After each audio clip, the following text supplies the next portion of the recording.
నేను doctor Indrani, IVF consultant at Hegde fertility centre Suchitra branch. So folic acid అనేది మనం pregnancy plan చేసే ముందు కంపల్సరీ తీసుకోవాలా, దాని ఇంపార్టెన్స్ ఏంటి? సో నార్మల్గా ఫోలిక్ యాసిడ్ అనేది ఒక విటమిన్ అనమాట. అంటే మనం బి విటమిన్ అని చెప్పుకుంటాం కదా, అందులో ఒక కేటగిరీ విటమిన్ అనమాట అది ఫోలిక్ యాసిడ్ అనేది. సో ఈ ఫోలిక్ యాసిడ్ అనేది నార్మల్గా మనకి బాడీలో కొన్ని ఫంక్షన్స్కి చాలా ఇంపార్టెంట్. అంటే మెయిన్గా ఏంటంటే మన కణాలు ఏవైతే ఉంటాయో వాటిల్లో ఉన్న డిఎన్ఏ, ఆర్ఎన్ఏ లేదా ప్రోటీన్స్ అని అంటాం, ఆ సెల్ డివిజన్కి కానీ లేదా రెడ్ బ్లడ్ సెల్స్ తయారయ్యే దానికి కానీ ఇదన్నీ కూడా హెల్ప్ అవుతుంది. కానీ ఇది ప్రెగ్నెన్సీ కన్నా ముందు వాడడం అనేది చాలా ఇంపార్టెంట్ అని మనం ఎందుకు ఎక్కువ చెప్తూ ఉంటాము. సో యూజువల్గా ఏంటంటే ఈ ఫోలిక్ యాసిడ్ అనేది ఏదైతే ఇందాక చెప్పుకున్నామో ఇది రెడ్ బ్లడ్ సెల్స్దే కాదు, డిఎన్ఏ, ఆర్ఎన్ఏ అండ్ ప్రోటీన్స్ అవన్నీ ఇంపార్టెంట్ అని.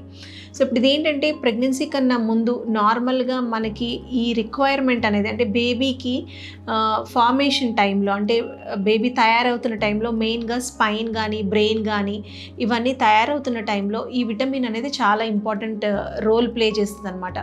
సో ఎవరికైతే ఈ డెఫిషియన్సీ అనేది ఉంటుందో మదర్లో, వాళ్ళల్లో ఈ ఫోలిక్ యాసిడ్ అనేది తక్కువ అవడం వలన బేబీకి అబ్నార్మాలిటీస్ అంటే ఈ స్పైన్ కానీ స్కల్, బ్రెయిన్ డిఫెక్ట్స్ అని అంటాం, అంటే వీటిని న్యూరల్ ట్యూబ్ డిఫెక్ట్స్ అని అంటాము. సో ఈ డిఫెక్ట్స్ వచ్చే అవకాశాలు చాలా ఎక్కువ ఉంటాయి.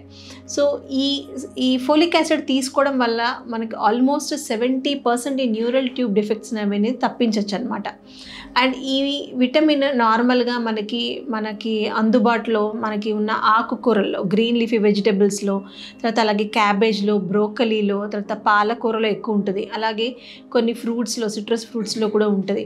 సో దీనివల్ల ఏంటంటే ఈ బ్రెయిన్ డిఫెక్ట్స్ అవన్నీ తప్పించగలుగుతాం కాబట్టి సో ప్రెగ్నెన్సీకి ప్లాన్ చేసేవాళ్ళు ఒక 3 months ముందు నుంచి తీసుకోవడం వల్ల అంటే డైలీ రిక్వైర్మెంట్ వచ్చేసి ప్రెగ్నెన్సీ ప్లానింగ్ వాళ్ళకి 400 micrograms per day అని చెప్తాం. అది WHO క్రైటీరియా రిక్వైర్మెంట్ అండి, 400 micrograms per day తీసుకోవాలి.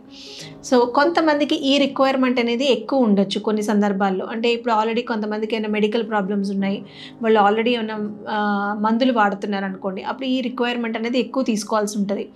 అలాగనే ఫిట్స్ వచ్చిన వాళ్ళు కొంతమంది ట్యాబ్లెట్స్ వాడుతూ ఉంటారు. సో అలా ఉన్న వాళ్ళకి ఈ రిక్వైర్మెంట్ అనేది ఎక్కువ ఉంటుంది. అలాగే డయాబెటీస్ ఉన్న వాళ్ళకి రిక్వైర్మెంట్ ఎక్కువ.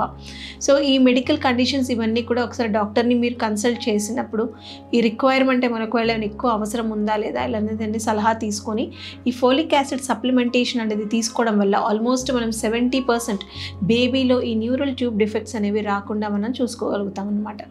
Thank you.